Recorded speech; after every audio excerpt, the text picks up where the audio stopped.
I would like to give a brief introduction. Swami Mukundananda is a world-renowned teacher of spirituality, yoga, and meditation. He received his degrees in engineering and management from two world-famous institutions in India, Indian Institute of Technology and Indian Institute of Management. Swamiji is the senior disciple of Jagadguru Shree Kripaluji Maharaj and the founder of JKYog. He has inspired people all over the world on the path of spirituality, holistic health, yoga, meditation, service to society, and God realization. He has been invited to speak at various Fortune 500 companies like Google, Oracle, etc. For the youth, Swamiji has conducted programs at prestigious universities such as Princeton, Stanford, Kellogg, MIT, and Duke University. I request Swamiji to organize such program at Yale also. Swamiji's enlightening discourses clarify the deepest concepts of the Vedic scriptures with wit, humor, and perfect logic. Alongside with the discourses, in the Wellness for Life camps, he teaches the comprehensive system, yoga for the mind, body, and the soul. With this, I request you all to join me in welcoming Swami Mukundananda ji.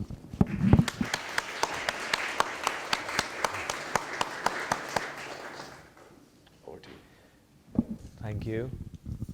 I offer my namaste to all the members of the faculty, the staff, the students, and guests at the Yale University. Just a few minutes ago, somebody asked me, how do you feel having come here? I said, I'm feeling uplifted by the rich intellectual atmosphere and absorbing this wonderful environment. Over the last couple of years of visiting USA, I've had the opportunity to speak at some of the top universities. And in each case, the topic picked was special for that university. So when I spoke at Stanford, the topic was science and spirituality.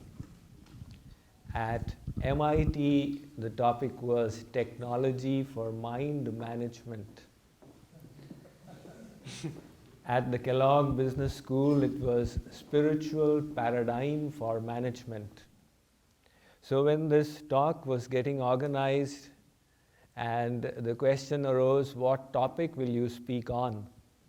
So some people suggested, Swamiji, Yale amongst its other very strong faculties is particularly well known for its law faculty. So can you choose a topic related to law? Now, I really don't have much knowledge of worldly law, so I decided to pick a topic related to spiritual law and fight a case on behalf of God. And that is how this topic came about. Why do bad things happen to good people? Why is there injustice in this world? So let's see what wisdom can be derived from a discussion on this topic. There are three things in this regard: justice, injustice, and grace. An example of justice is an employee works for the week, and on Friday he or she gets the remuneration from the employer. This is justice. An example of injustice is that the employee has put in his or her best efforts as required, but at the end of the week, the employer finds some pretext and says, I'm sorry, I'm subtracting 50%, you will only get 50%.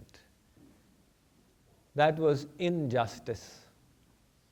An example of grace could be the employee requests the employer, I have such and such problem, I have got a mortgage I need to clear, and can you please arrange a loan of 50,000 for me? So the employer, out of kindness, arranges for that. This is grace. The law department is in the business of ensuring justice. Why? The reason is that when justice is proper and effective, it acts as a deterrent to bad behavior. Our behavior gets forged by the consequences of it. If the consequences become too severe for a particular kind of behavior, we naturally choose to change it. My spiritual master in India, Jagadguru Shree Kripaluji Maharaj, who is presently 90 years old.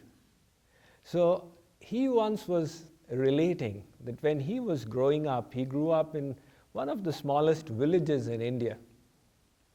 So he said that when his cousins' children did not used to study, they would bring the child to him and say, please reform him.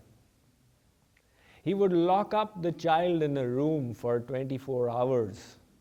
The child would cry, Chacha, uncle, please take me out, I will study. And finally he would release him and the behavior would be reformed. In other words, when the consequence of bad behavior became too much to bear, it got reformed.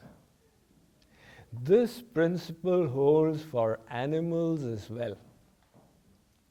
We have in India very famous Akbar and Birbal stories. Akbar was a great Mughal emperor a few hundred years ago, and Birbal was his wise minister. So one day Akbar said, Birbal, can anybody train a goat to resist eating grass? Birbal said, Huzur, it can be done. So Birbal trained the goat. Each time the goat would endeavor to eat grass, Birbal would give a whack on its mouth. So slowly the goat realized the consequence that my attempt to eat grass results in such tremendous pain. Birbal then took the goat to the court of the emperor. And he said, this goat will not eat grass. Akbar had grass brought in front of it. The goat looked at Birbal. Birbal had his stick by his side and waved it a little, and the goat desisted. So even an animal's behavior can be changed through consequences. As human beings, we naturally forge our behavior based upon the consequences of that behavior. A couple of decades ago, I read a book on management, very interesting, that I'd like to recommend to all of you, The 1 Minute Manager.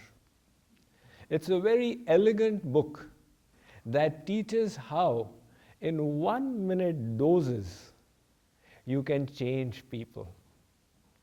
So the 1 minute manager, when a new employee comes, he sets for him the goals to ensure that his expectations are very clear. This is what he's supposed to do. Then, down the line, he catches him doing something good. and he gives him a 1-minute praise, expresses how happy he is with that behavior, touches him to show his affection and to let him know that he cares. Again, down the line, if he catches the person doing something bad, he gives him a 1-minute scolding, a really strong scolding just for 1 minute. And at the end of 1 minute, again, he touches him with the hand to show his affection and the fact that he really cares. So,